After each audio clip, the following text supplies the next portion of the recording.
तो बड़े एपिसोड 6 की तरह जिसकी शुरुआत हमें जिम और तबीता से दिखाई जाती है, जहां रात में तबीता को सोने में दिक्कत हो रही है क्योंकि जो भी कल उसके साथ हुआ, यानी कि जो सभी लोगों ने उसे कहा, उस वजह से वो खुद पर डाउट करना शुरू कर चुकी है। मानो जैसे कि उसके पास एक मौका था रियल वर्ल्ड में जाकर उन लोगों की हेल्प करने का, जिसे भी उसने गवा दिया। जो चीज वो जिम को बता रही होती है तो जिम उसे कंफर्ट करता है, यही कहते हुए कि ये उसकी गलती नहीं बल्कि उसे उन लोगों को इग्नोर करना चाहिए और खुद की फीलिंग्स को उनकी बातों से हार्म नहीं करना चाहिए। लेकिन हम देख पाते हैं कि तबीता उन बातों से खुश नहीं होती, बल्कि उसे ऐसा लग रहा है कि जिम भी यही सारी चीजें उससे कहना चाहता है। लेकिन जिम का एक्चुअल मीनिंग उसे कंफर्ट देना है और उसे शांत करना। पर तबीता के बार बार कहने पर हम देख पाते हैं कि जिम उसे कंप्लेन करना शुरू कर देता है कि जब वो नहीं थी तो बच्चों का ध्यान उससे रखा। साथ ही उसे ऐसा लगता है कि उसकी लाइफ में वो सारी चीजें खुद से करना चाहती है, जिस वजह से वो जिम क्या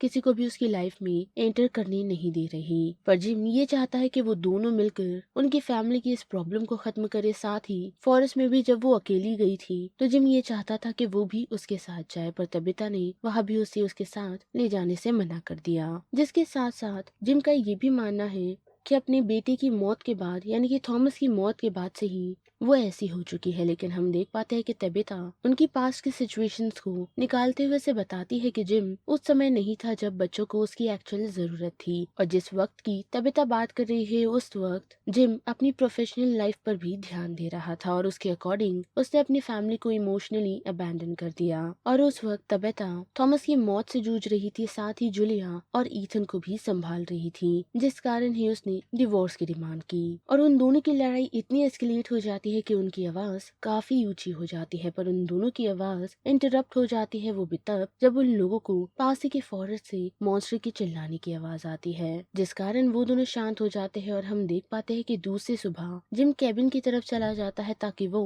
लोगों की हेल्प कर सके फूड को गैदर करने के लिए। और जब जूलिया उसके फादर के बारे में पूछती है तो वो वही बताती है कि वो बाहर गए हुए हैं। साथ ही ये भी कि कल रात जब वो लोग लड़ रहे थे तो वो आवाज बच्चों के कमरे तक आ रही थी, जिसके लिए वो उससे माफी मांगती है। और हम देख भी पाते हैं कि वो ईथन को लेकर जेल के पास जाती है, जहां वो बॉटल की मिस्ट्री को सॉल्व करने की कोशिश कर रहा है। साथ ही बात करें जूलिया की तो वो नॉर्मल टीनेजर्स की तरह बिहेव कर रही है, यानी कि आसपास घूमती रहती है और स्मोक करती रहती है। और वही बात करी फातिमा की तो हम देख पाते हैं कि उसने 5th एपिसोड में एलिस को अपनी सारी इन्फॉर्मेशन प्रोवाइड की थी कि किस तरीके से उसे अजीब अजीब चीजें खाने का मन हो रहा है, साथ ही ह्यूमन ब्लड भी, जिस वजह से उन दोनों के बीच में एक टेंशन गैदर हो गया है और वो दोनों ये चाहते हैं कि इन चीजों से जल्द निकलें। पर एलिस की सिचुएशन अलग है क्योंकि वो चेक करना चाहता है कि बच्चा ठीक है या नहीं, जिस कारण वो उसे क्रिस्टी के पास ले जाने का डिसीजन करता है। लेकिन फातिमा को नहीं जाना, बल्कि उसे इस सिचुएशन से अकेले डील करना है और कहीं दूर चले जाना है। और उसी के साथ साथ हम देख पाते हैं कि बॉयड को क्रिस्टी से ये पता चला है कि जो एम्बुलेंस कल रात फ्रॉम विली टाउन में पहुंची थी उसके अंदर एक अल्ट्रासाउंड मशीन भी है, जिसे वो लोग फातिमा को स्कैन करने के लिए इस्तेमाल कर सकते हैं और देख सकते हैं कि उसका बेबी कैसे ग्रो कर रहा है। जिस कारण बॉयड सीधा कॉलोनी हाउस जा पहुंचता है ताकि वो ये एक्साइटेड न्यूज अपने बेटे और अपनी डॉटर इन लॉ को बता सके, ताकि वो दोनों मिलकर अपने बच्चे को देख सके। पर जैसे ही वो उन दोनों के पास पहुंचता है तो उसे समझ आता है कि यहाँ पर सिचुएशन अच्छी नहीं। और हम देख पाते हैं कि एलिस उसे रूम के अंदर लेता है और फातिमा की सारी चीजें उन्हें बताता है, क्योंकि डेफिनेटली फातिमा की हालत ठीक नहीं और उन्हें किसी न किसी की हेल्प लेनी होगी, जिस वजह से उसने अपने फादर को ट्रस्ट करते हुए ये सारी सिचुएशन उन्हें एक्सप्लेन की है। और हम देख पाते हैं कि बॉयड भी उन्हें ये सजेस्ट करता है कि उन लोगों को एक बार अल्ट्रासाउंड करवा लेना चाहिए और ये चेक कर लेना चाहिए कि फातिमा का जो बेबी है वो ठीक है या नहीं, जिस फैक्ट से फातिमा ऑलरेडी डरी हुई है और वो अल्ट्रासाउंड नहीं करवाना चाहती। पर फिर भी एलिस के समझाने पर वो अल्ट्रासाउंड के लिए जाने को रेडी हो जाती है। और हम देख पाते हैं कि जैसे ही वो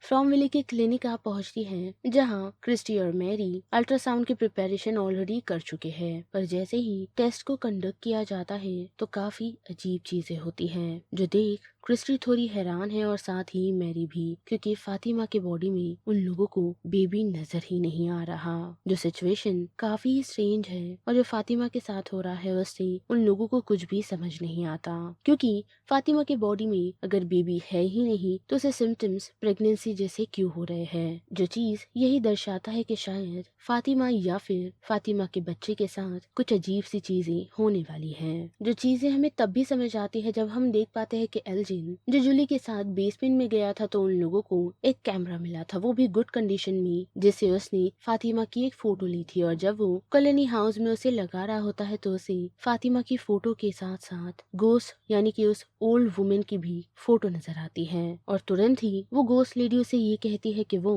सभी लोगों की हेल्प करना चाहती है और यहाँ से उन लोगों को घर पहुंचाने में भी वो किसी न किसी तरीके की उन लोगों की हेल्प कर सकती है, जो शायद सच भी हो सकता है या फिर झूठ भी, जिसकी कोई भी इन्फॉर्मेशन फिलहाल इस एपिसोड में नहीं दी गई। तो हमें नेक्स्ट एपिसोड का वेट करना होगा। जिसके बाद बात करें विक्टर की, तो हम देख पाते हैं कि उसकी बातचीत उसके फादर से होती है, वो भी उसके रूम में, जिन्हें वो अपने साथ वॉक के लिए ले जाने के लिए अग्री कर चुका है। लेकिन जल्दी हमें पता चलता है कि विक्टर उन केव्स में जाने वाला है जहाँ वो मॉन्स्टर्स रहते हैं, ताकि वो वहाँ से जेस्पर को यानी कि ह्यूमन लाइक पपेट जेस्पर को वहाँ से ले आए। और हम देख भी पाते हैं कि उसके फादर इस सिचुएशन से काफी डरे हुए हैं और उनके अकॉर्डिंग ये मिशन काफी डेंजरस है, पर विक्टर उनकी बात नहीं सुनता और उन्हें शांत रहने के लिए कहता है, साथ ही वापस जाने के लिए भी। लेकिन हेनरी नहीं सुनते और विक्टर के साथ जाने का डिसीजन बना लेते हैं। और जैसे ही वो दोनों फॉरेस्ट की जर्नी को कंटिन्यू करते हैं और सीधा उसी टनल के पास आ पहुंचते हैं, जहाँ काफी अंदर जाने पर उन लोगों को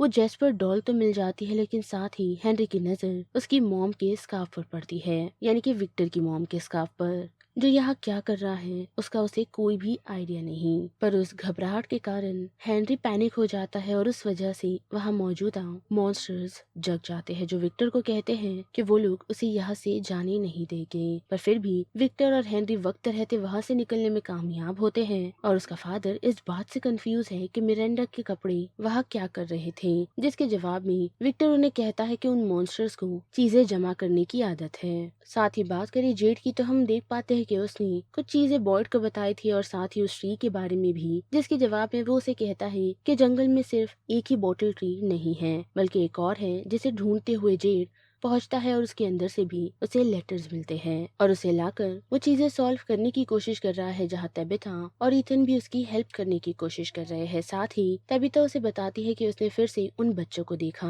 जिसे देखकर वो काफी डर गई थी, लेकिन जेड उसे समझाता है कि वो बच्चे उसे नुकसान नहीं पहुंचाएंगे। पर उसी के साथ साथ तबिता की नजर जेड की डायरी पर पड़ती है, तो उसमें उसे एक ड्राइंग नजर आती है, यानी कि एक अजीब सा फिगर जो उस वुड्स में मौजूद है, और वो भी हट के पास, जिस वजह से तबिता काफी शॉक है, क्योंकि वो स्केच को रिकॉग्नाइज करती है और उसे ये भी कहती है कि ऐसे ही एक स्टैचू को उसने अपने नाइटमेयर्स में देखा था, वो भी तब जब वो छोटी थी, यानी कि उसे बचपन में बार बार एक ही नाइटमेयर अक्सर डराया करता था, वो भी बड़े बड़े रेड स्टोन्स के साथ। यानी कि तबिता अकेली नहीं जिसे इन चीजों के बारे में पता था और उसे बचपन से ही इसका हिंट दिया जा रहा था, बल्कि मिरांडा भी इन सारी चीजों के बारे में जानती थी। यानी कि अगर तबिता का नाइटमेयर बचपन वाला सच है तो ऐसी काफी सारी चीजें उसे और भी याद करनी होगी, जो शायद उनकी किसी न किसी तरीके से हेल्प कर सके यहाँ से निकलने में। और वही बात करें रैंडल की, तो हम देख पाते हैं कि रैंडल अब थोड़ा ठीक है और साथ ही उसे होश भी आ गया है, जिस वजह से